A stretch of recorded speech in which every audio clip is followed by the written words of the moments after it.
नमस्कार दोस्तों, स्वागत है आपका आज के मुख्य समाचारों में। जी हां दोस्तों, आपको यहां पर देखने को मिलेंगी सुबह से लेकर शाम तक की तमाम बड़ी खबरें मुख्य समाचार ब्रेकिंग न्यूज अपडेट्स के रूप में। तो चलिए दोस्तों, जान लेते हैं आज की पहली बड़ी खबर। ममता बनर्जी बोली, लोकसभा चुनाव से पहले मंदिर उद्घाटन बीजेपी की चाल।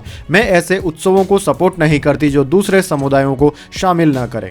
जी हां दोस्तों, पश्चिम बंगाल की मुख्यमंत्री ममता बनर्जी ने मंगलवार को कहा कि लोकसभा चुनाव से पहले अयोध्या में राम मंदिर का उद्घाटन करके भाजपा वोट जुटाने की चाल चल रही है। उन्होंने कहा कि मैं ऐसे उत्सवों का समर्थन नहीं करती हूं जो दूसरे समुदायों को शामिल न करें। साउथ 24 परगना में एक कार्यक्रम में ममता ने यह बातें कही और उन्होंने आगे कहा कि मैं ऐसे त्योहारों में भरोसा भी नहीं करती हूं जो सबको साथ लाए, सबकी बात ना करें। आपको जो करना है वह करो। आपको लोकसभा चुनाव से पहले ऐसी तिगड़म लगानी है, लगाओ, मुझे कोई परेशानी नहीं, लेकिन दूसरे समुदाय के लोगों को दरकिनार करना सही नहीं है। जब तक मैं जिंदा हूं, हिंदू और मुस्लिमों के बीच भेदभाव नहीं होने दूंगी।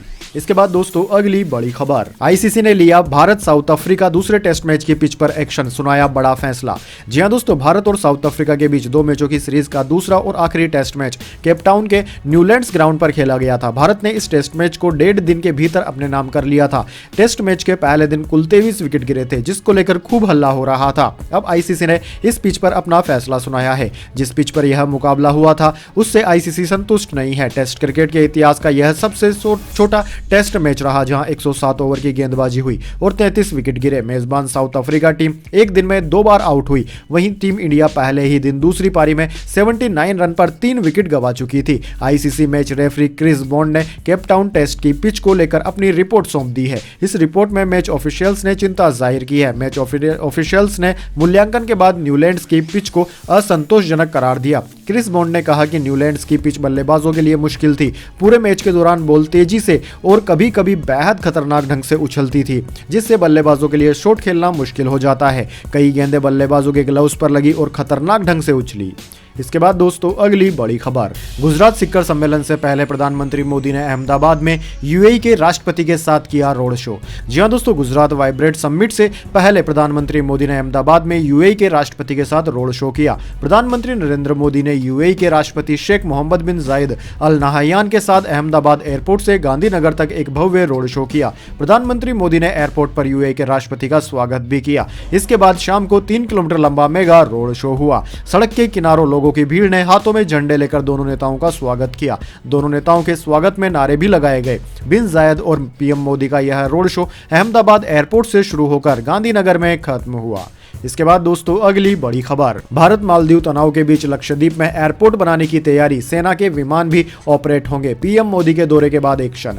जी हां दोस्तों, लक्षद्वीप मालदीव विवाद के बीच खबर आ रही है कि भारत सरकार लक्षद्वीप में नया एयरपोर्ट बनाने की तैयारी कर रही है। इसे लक्षद्वीप के मिनिकॉय आइलैंड में बनाया जाएगा, जहां fighter jets, military transport plane और कमर्शियल एयरक्राफ्ट ऑपरेट कर सकेंगे। यह जानकारी मंगलवार को न्यूज एजेंसी एएनआई ने सूत्रों के हवाले से दी है। मिनिकॉय आइलैंड में नई एयरफील्ड बनाने का प्रस्ताव काफी समय पहले भारत सरकार के पास भेजा गया था, लेकिन पिछले हफ्ते पीएम मोदी के लक्षद्वीप दौरे के बाद इस प्रस्ताव को नए सिरे से सरकार के सामने पेश किया गया है। फिलहाल लक्षद्वीप में सिर्फ एक हवाई पट्टी है जो हगाडी में स्थित है। यहां पर छोटे एयरक्राफ्ट भी लैंडिंग और टेक ऑफ कर सकते हैं।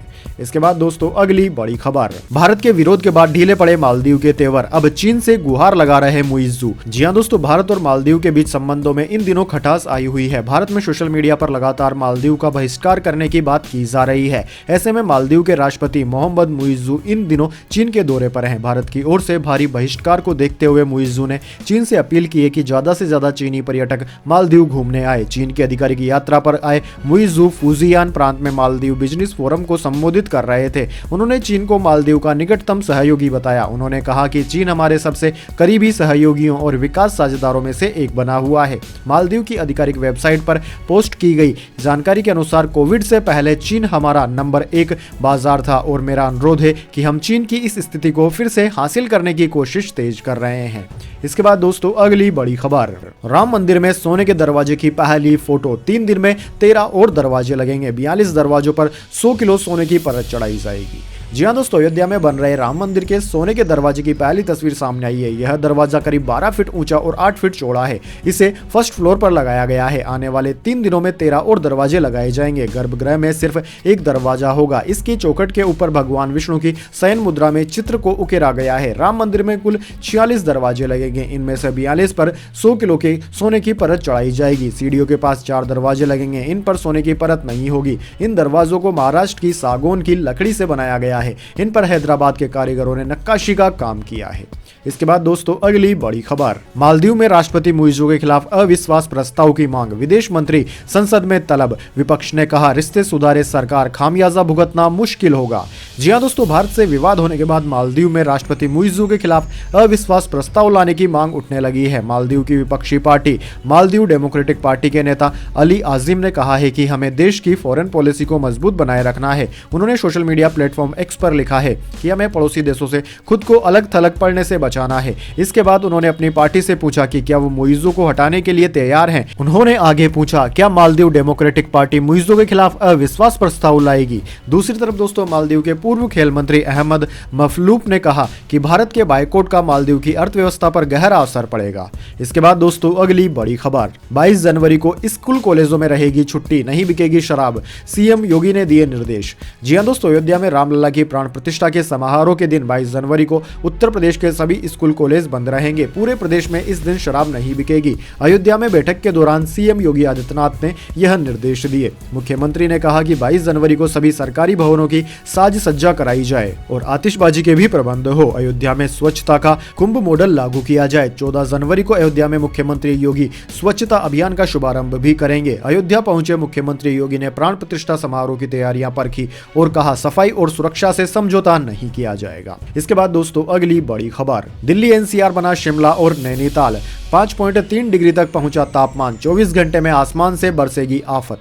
जी हां दोस्तों, दिल्ली एनसीआर में ठंड से राहत मिलती नजर नहीं आ रही है। यहां का न्यूनतम तापमान 8 जनवरी को 5.3 डिग्री तक पहुंच गया, जिसे साल 2024 का सबसे ठंडा दिन दर्ज किया गया।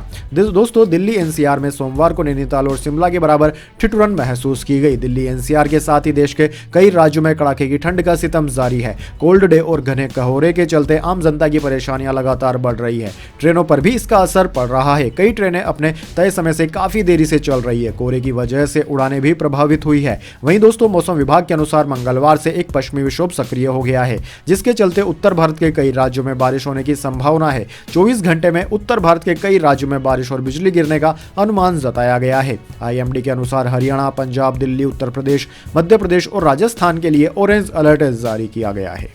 इसके बाद दोस्तों अगली बड़ी खबर, कांग्रेस संघ बैठक के बाद सपा की पहली प्रतिक्रिया, 3 दिन बाद फिर होगी बैठक, जाने रामगोपाल ने और क्या बताया। जी हां दोस्तों, लोकसभा चुनाव में सीट बंटवारे को लेकर इंडिया गठबंधन की बैठकों का दौर चल रहा है। मंगलवार को कांग्रेस नेता मुकुल वासनिक के घर पर यूपी की सीटों को लेकर समाजवादी पार्टी के साथ बैठक हुई। बैठक के बाद सपा नेता रामगोपाल यादव ने कहा कि सभी सीटों पर चर्चा हुई। हमारी अगली बैठक 12 जनवरी को होगी। जल्द ही सब समझौते हो जाएंगे। बसपा सुप्रीमो मायावती को लेकर रामगोपाल यादव ने कहा कि मैं पहले भी बहन जी के साथ समझौता कर चुका हूं। उन्होंने ही एक तरफ उसे तोड़ा था, यह आप सब जानते हैं, इसलिए अब मैं क्या कहूं।